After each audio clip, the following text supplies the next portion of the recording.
The entire history of Buddhism. Picture this. A privileged young man who had everything: palaces, servants, a beautiful wife, unlimited wealth, sneaks out one night and abandons it all. Not for another woman, not for power, but because he saw four things that shattered his worldview: a sick person, an old person, a corpse, and a wandering ascetic who seemed strangely at peace. That decision, made around 2,500 years ago, would reshape entire civilizations. It would inspire emperors to carve teachings into mountainsides. It would spread across Asia, adapting to each culture it touched. It would survive persecutions, wars, and the collapse of empires. And eventually, it would influence everyone from medieval Japanese samurai to modern neuroscientists studying the brain. This is the story of Buddhism, a teaching that began under a tree and grew into one of the world's great religions. Let's go back to around the 5th century BCE, in what's now Nepal. A young man named Siddhartha Gautama is born into the Shakya clan. According to tradition, his father, a local chieftain or oligarch, is told by seers that his son will either become a great ruler or a great spiritual teacher. Wanting the first option, he shelters Siddhartha from anything unpleasant. The boy grows up surrounded by luxury, youth, and pleasure. No suffering allowed inside the palace walls. This works until Siddhartha reaches his late 20s and curiosity wins. The traditional story says he ventures outside and encounters the four sights: someone ravaged by disease, someone bent with age, a corpse being carried to cremation, and a wandering holy man who radiated peace despite owning nothing. Whether this happened exactly this way or is later storytelling, what matters is the result. Siddhartha has an existential crisis. If sickness, aging, and death are inevitable, what's the point of his sheltered life? So he makes a radical choice. He leaves behind his wife, his infant son, his inheritance, everything. He shaves his head, puts on simple robes, and joins the wandering ascetics searching for spiritual truth. For 6 years, he practices extreme self-denial, severe fasting, painful austerities, pushing his body to the edge of death. He becomes skeletal, weakened. And then he realizes something crucial. This extreme path isn't working any better than luxury did. He tries a different approach, what he'll later call the middle way. Not indulgence, not self-torture, balance. He accepts a bowl of rice from a village girl, sits down under a fig tree near Bodh Gaya, and commits to staying there until he understands the nature of suffering. According to tradition, he sits for 49 days in deep meditation. And then it happens, the breakthrough.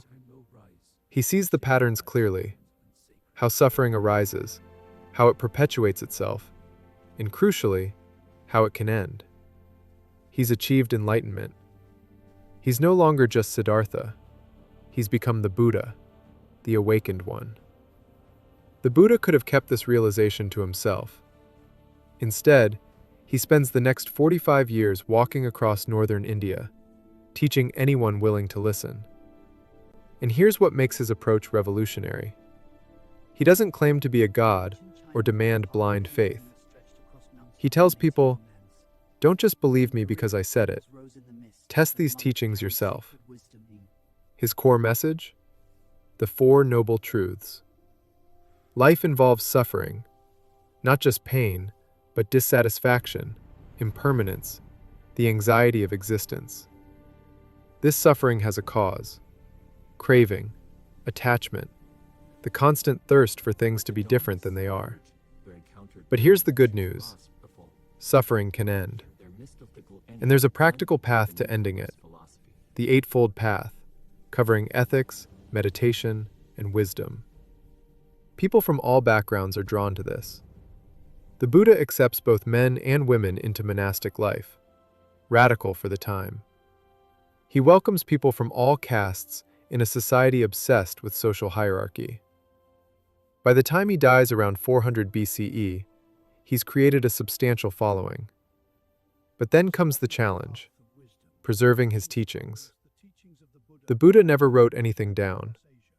His followers gather at councils, reciting what they remember, debating what he actually meant.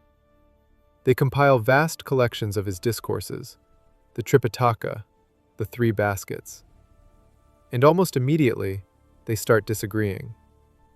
Within a few centuries, different interpretations emerge. Some schools insist on strict adherence to monastic rules and focus on individual liberation. This becomes Theravada Buddhism, the teaching of the elders. Other groups emphasize compassion and develop the ideal of the bodhisattva, someone who vows to help all beings reach enlightenment before entering final peace themselves. This evolves into Mahayana Buddhism, the Great Vehicle. This isn't a sudden split. It happens gradually over centuries. But it fundamentally shapes how Buddhism develops. 60 BCE. He starts as a military conqueror, expanding his territory through brutal warfare.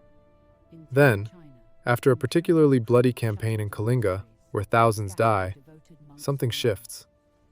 He's overwhelmed by remorse. Ashoka embraces Buddhism, though he doesn't completely renounce power or violence. Instead, he tries to rule by dharma, by righteous principles, and he becomes Buddhism's greatest promoter. He sends missionaries across Asia, to Sri Lanka, Central Asia, even toward the Mediterranean. He erects stone pillars across India inscribed with Buddhist ethical principles. He builds thousands of stupas, dome-shaped monuments containing relics. This imperial sponsorship transforms Buddhism from a regional teaching into an international religion. In Sri Lanka, Theravada Buddhism takes deep root. The island becomes crucial for preserving the earliest texts and traditions. By the 1st century CE, monks there write down the oral teachings for the first time in the Pali language. Meanwhile, Buddhism travels the Silk Road into Central Asia and reaches China by the 1st or 2nd century CE. Chinese scholars struggle to translate Sanskrit and Pali texts into Chinese, grappling with concepts their language didn't have words for. Buddhism mingles with native Taoism and Confucianism, creating something new. From China, it spreads to Korea in the 4th century, then to Japan in the 6th century. Each culture transforms it. In Japan, it merges with the indigenous Shinto religion. Zen Buddhism emerges, stripped down, focused on meditation, sudden enlightenment, and direct experience. The samurai class adopts it because it teaches mental discipline and acceptance of death. Around the 7th century, Buddhism reaches Tibet, where it encounters the local Bon religion. What emerges is Vajrayana, or Tibetan Buddhism, incorporating tantric practices, elaborate rituals, and the system of reincarnating lamas, including the Dalai Lama lineage.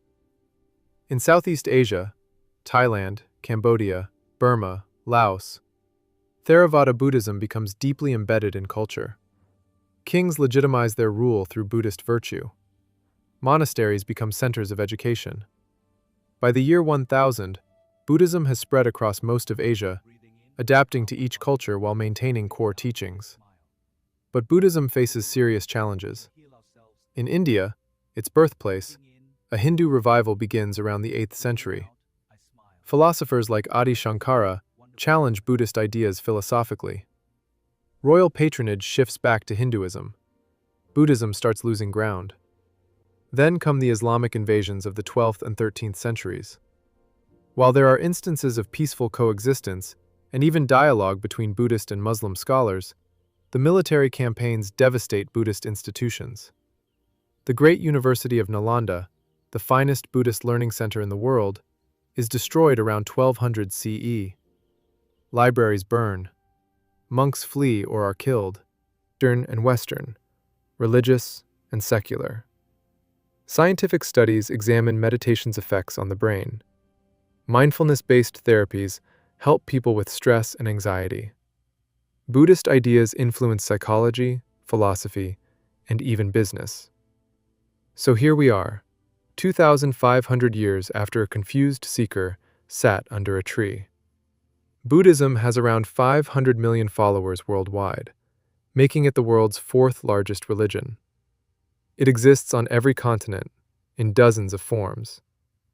Buddhism survived the collapse of empires, to monks in mountain caves and executives in city offices. The questions the Buddha grappled with: why do we suffer? How can we find peace? What creates a meaningful life? These questions haven't changed. They're as urgent now as they were Story continues soon. You made it to the end. That says something. If this resonated, subscribe so you don't miss the next one.